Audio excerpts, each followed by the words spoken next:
Good morning and welcome to the Point. On Friday afternoon, we learned that the director of the FBI had found some more emails he wanted to look into regarding Hillary Clinton. That set off a political firestorm, with Democrats calling foul and Republicans saying, here is the information that we've been waiting for. Right now, we don't know what's in those emails or what impact it may have on this race, but on Saturday, I talked with a Trump supporter, Dr. Ben Carson, and he says he does think it will have an impact. I also talked to Mr. Carson, the former presidential candidate himself, about how he can support a man who is in so many ways so much different from him. Dr. Carson, the complexion of this race appears to have changed again on Friday afternoon. Give me your take on what the latest development about emails could mean. Well, I think it's going to cause a lot of the diehard Hillary supporters to think twice about their enthusiasm. And I don't necessarily expect them to come over to the Trump side, but I think you will not have the same kind of impetus driving people to the polls that was there before. And I'm very hopeful that a lot of people will start thinking not in terms of Democrats and Republicans, but in terms of what's really happening in this country, and that is the politically elite class and their minions in the media and the people. That's where the real battle is. And, this country is supposed to be centered around the people and the will of the people. We lost that a long time ago, and we have to get it back. The Clinton campaign has made much of Donald Trump's temperament. They say a temperament not fit to be president. I covered you during the primaries, I covered Mr. Trump during the primary, and forgive me for saying there could not be two different personality types more different than the two of you. How do you come about being a supporter of his, particularly in light of some of the things that he has said and we've heard on tape? Sure. Well, I recognize in the heat of battle people say all kinds of things, but also if you've been noticing, you'll notice that he has changed quite a bit in the last 6 months, and that change will continue. He talks a lot more about we and us now than he does about I, and really seems to be focusing on what's going to happen in our future. So I think he is growing very well into the job. It was a very active weekend here in West Michigan and across the state for presidential politics. It was Chelsea Clinton stumping for Secretary Clinton in Battle Creek and in Muskegon. And of course, there were Hollywood actors fanned out across the state. Later today, vice presidential candidate Tim Kaine will be on the east side, and I'll be back on 24-hour News 8 to bring you that. But earlier in the weekend, before the new revelation about the emails, we talked with the Clinton campaign manager about numbers. She was trending up in the polls at that time, and I asked him about national numbers and right here in Michigan too. Well, Rick, it's always great when the polls are looking good, but I don't pay attention to them this late in the campaign. We know what we need to do. That's turn our supporters out to vote. And states like Michigan are absolutely critical to that 270 number. And if you take them out, we're not at 270. And so all we're asking everybody to do right now is to make a plan to go vote on Election Day. We are seeing high turnout numbers, higher than we actually expected. We think more Americans are going to vote in this election than ever in our history. And we don't want anybody to wake up the morning after the election and regret that they didn't participate in this historic moment. So everybody's vote is critical. Many, many states are going to be won by just a few thousand votes, and so everybody should participate. And to that point, Michigan is one of those states that continues to fluctuate a little bit. It had been rated as safe Clinton, now leans Clinton, despite the fact a Republican hasn't won here since George Herbert Walker Bush in 1988. I mean, that's something you have to look at. At the same time, I know there's a natural tendency to want to expand the map. You'd love to win someplace like in Arizona or Texas, but you also have to hold the base, right? Well, you're making an incredibly important point. First, we don't win this election without Michigan. And secondly, Michigan is a competitive state. And that's why our campaign has been investing so many resources. Secretary Clinton has visited, President Clinton has visited, Senator Tim Kaine has been there. And we're going to continue to work hard to earn every single vote. And that's why, again, everybody in Michigan should recognize how valuable and important their vote is, and how critical it is that they make a plan to cast that vote on Election Day. And the question about those numbers here in Michigan becomes an interesting one, because on Monday, Donald Trump will be right in the West Michigan area. Now, many people thought that was a bit of a surprise given all of the toss-up states around the country and our most recent numbers that showed him trailing here in the state by at least 7 points. But there are some in the Trump campaign that believe Michigan is closer than that, and this is one of the places that they may be able to pick up some extra electoral votes as they push in the final week of the campaign. No matter what, this has been another big weekend that changes the conversation about what's going on in Decision 2016. It's something we will continue to follow, and as I told you, I'll be back later today on 24-Hour News 8 as we talk about the visit of Tim Kaine to the eastern part of the state. And of course, throughout the week, we will be fanned out across Michigan, bringing you visits that we expect will be coming from more surrogates and more candidates themselves. When we come back, a look at a House race that you may have to vote on next Tuesday.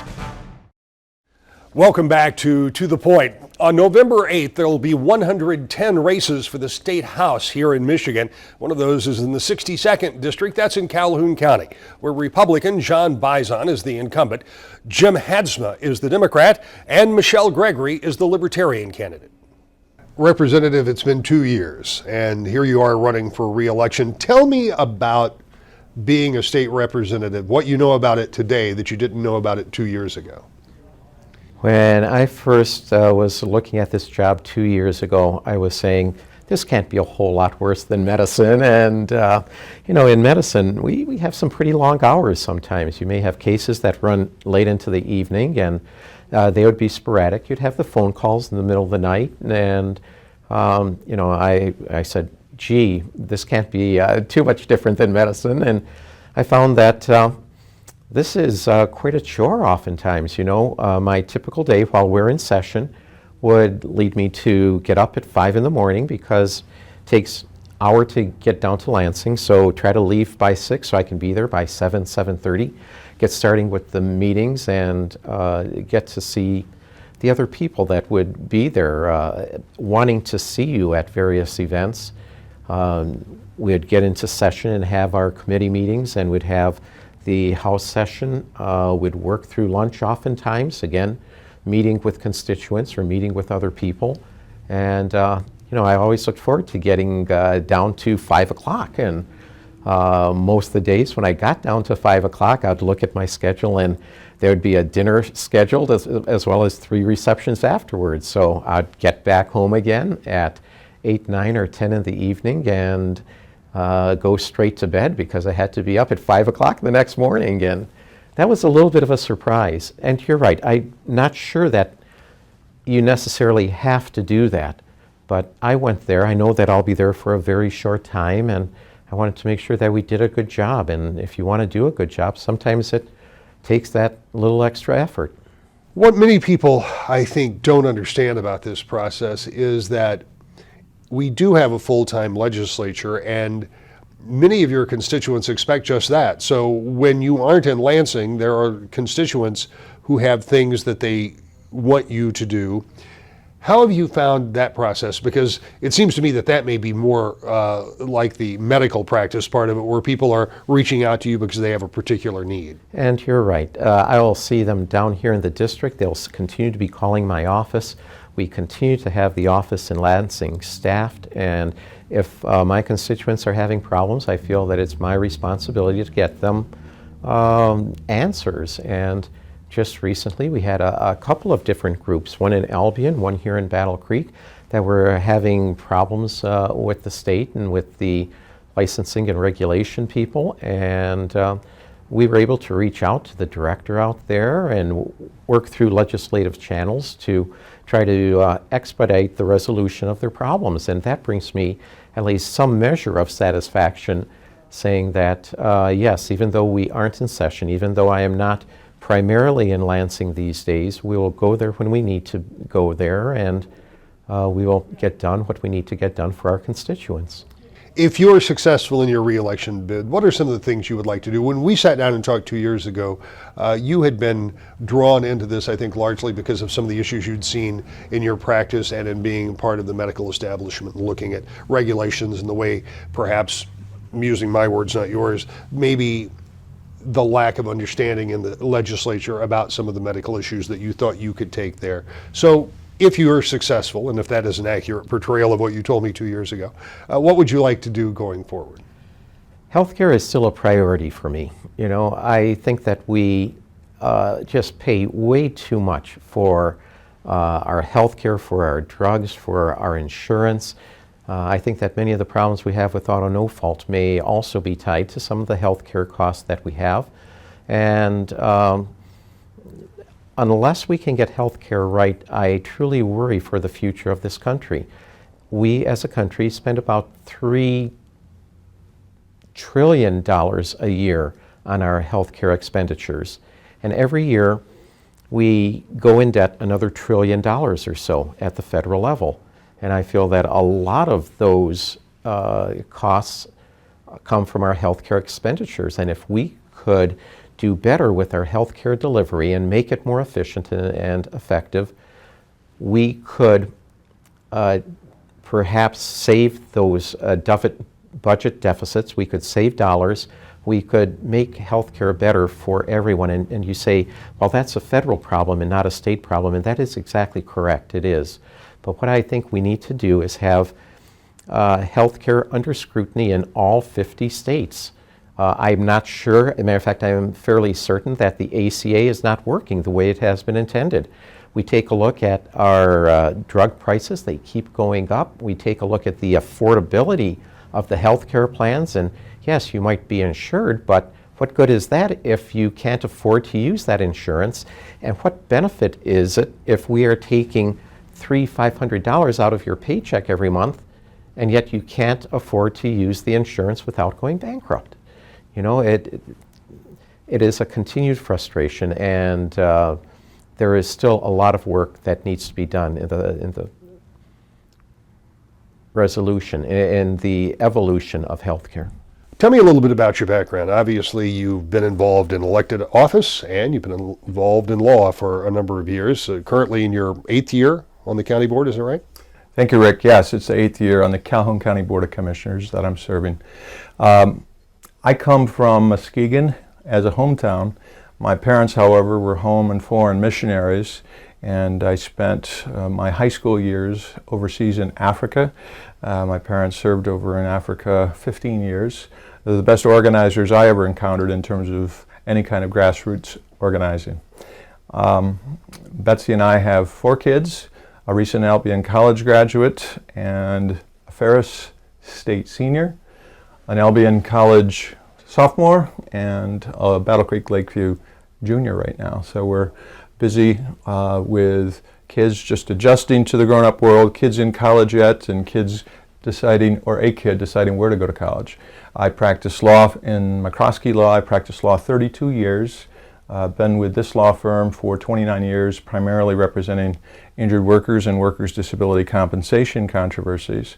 I'm on numerous not-for-profit boards throughout our community, like the Salvation Army Advisory Board, the Art Center of Battle Creek Board, and the board that represents the Haven, our men's and women's crisis group downtown Battle Creek, many others as well, and have been fortunate to have had the opportunity to serve on the Calhoun County Board for 4 terms and have enjoyed that significantly.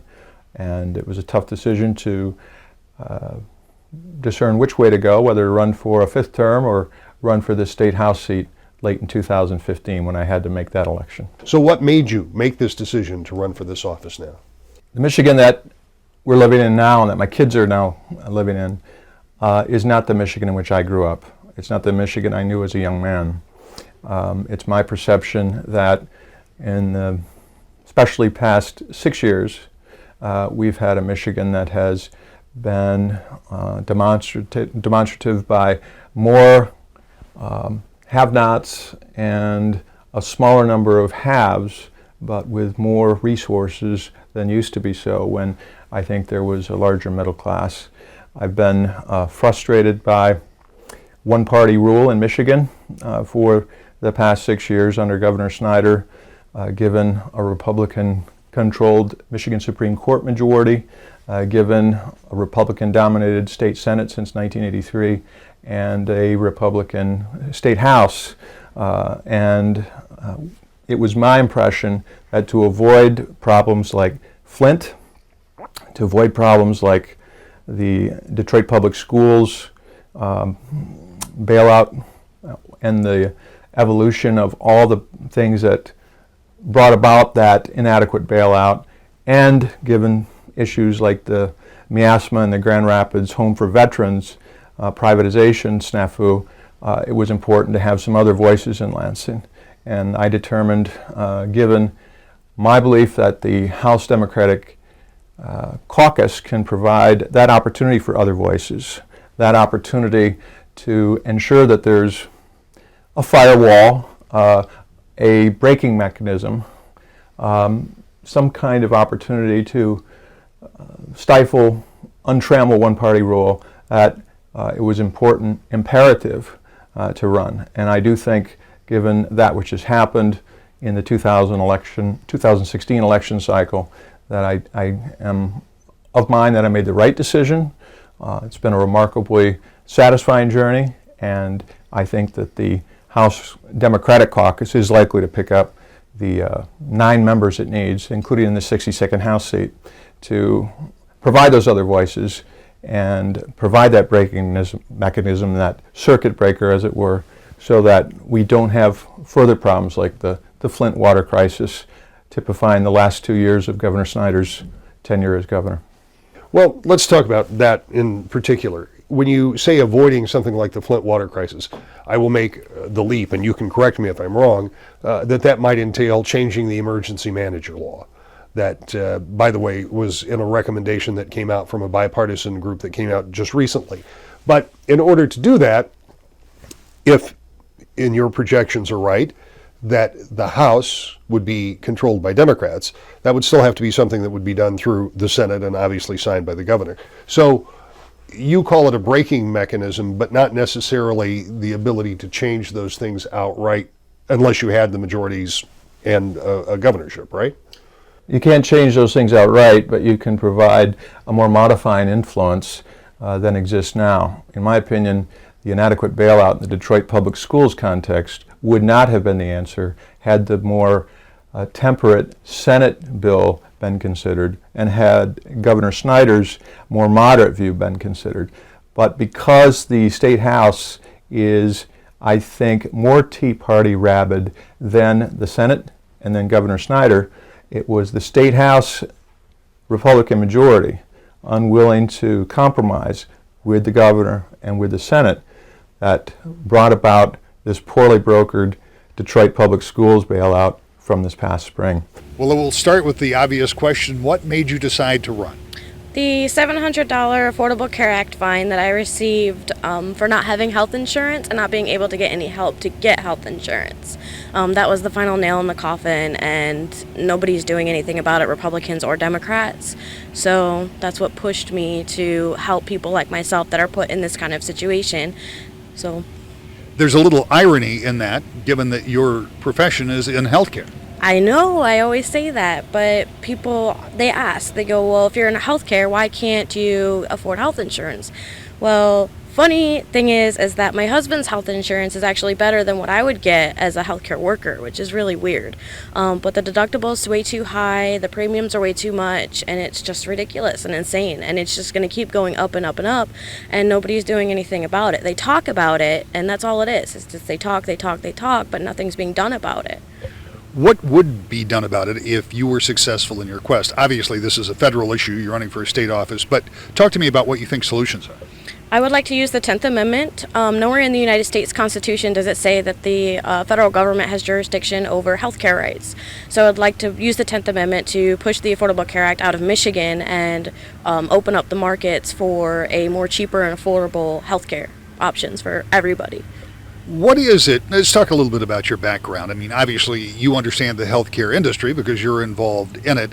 What is it that continues to push costs up for this system and other systems too? Because costs were going up before the Affordable Care Act. When you mandate, anytime the government gets involved in anything, and you can apply this to whatever you want, education, anything. Anytime the government gets involved, they drive costs up. because they're mandating everything. They put all these regulations out and they're like, oh, well, now people are forced to buy it, so now we can basically screw with everybody and drive up the cost so we can get more money to line our pockets. So it's like every time the government gets involved, it just keeps going up, and nothing's going to change when the government keeps getting involved. So why don't we relax the government a little bit and make it more affordable for people?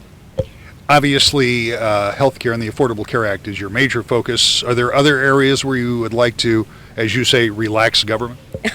Education, Common Core. I have 3 children, one in kindergarten, 1st grade, and 2nd grade. So it's a little crazy in my house, but even my kids now are struggling a little bit with the math. I think the math is probably the hardest.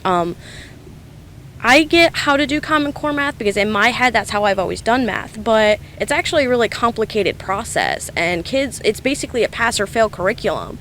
Plus we're spending 15 cents on the dollar to implement the program, but we're only getting 11 cents from the federal government to implement it. So we're actually going in the hole, instilling a failing program that's just stressing kids out and making it difficult for them. And again, nowhere in the United States Constitution does it say that the federal government has jurisdiction over our education. I'd like to see something instilled like what was done in Massachusetts, which is actually doing very well. So if we can just push the federal government out of the education as well and get it to more local and have an education standard that's easier for kids to follow, that would be awesome. What do you think of government in general? Because this has been the year of people who have been protesting about the way that government works in Washington, the way it works in Lansing, sometimes even on the local level. What's your take on how government works or doesn't? There's a lot of corruption. I've seen a lot of corruption even at the local level. I've actually been helping a local candidate. His name is Adam Heikela. He's running for Bedford Township Supervisor. They're trying to throw him in jail over backyard chickens. I mean, corruption comes in all forms. I mean, you obviously see it in Lansing. You've seen it in the federal government as well.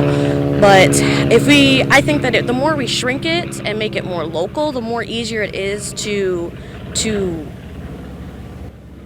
catch it, I guess. Wake more people up to what's going on. Hey, if you get the federal government out, they're only supposed to be doing this, this, and this, X, Y, Z, and then start with the state, and then, have the state get the federal government out, and then from, local, start having more local involvement, I guess. When you think of that in terms of getting the federal government out, one of the reasons the federal government stays in so many places is because it comes with big dollars and cents. And if they go away, so does some of that money. And that creates a real shortfall for the states. That would be difficult to deal with, wouldn't it?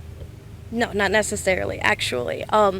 So we actually generate a lot of tax revenue. But what Michigan's doing is they give it to secret corporations that which is obviously against the law. They're supposed to disclose the information to us, but they're actually giving away, we're expected to pay $1 billion in corporate welfare this year. Why can't we take that $1 billion and help our build our roads back up, or help our infrastructure, or help the poor, or something else with it? I mean, we're supposed to be getting all this federal government money and all this stuff, but where is it actually going? Like, I was asked in another interview at WWK, well, they just passed this roads bill, and I'm just like, I want to see the receipt. Are they really going to spend $600 million building the roads? Or are they going to put $600 million towards something else, or only put maybe a portion of it towards where it's supposed to go?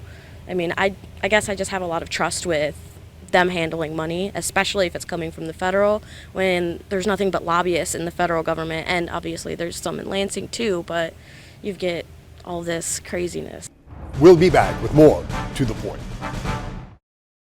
So what seems like a very long election cycle is coming to an end. We'll have one more Sunday morning show before that happens, and we'll try to pull all those loose ends together for you. Remember, it's not just about the presidential race. This is a good opportunity for you to go to our website, find a link, and look at your sample ballot so you'll be prepared when you head to the polls. And join us next Sunday morning, To the Point.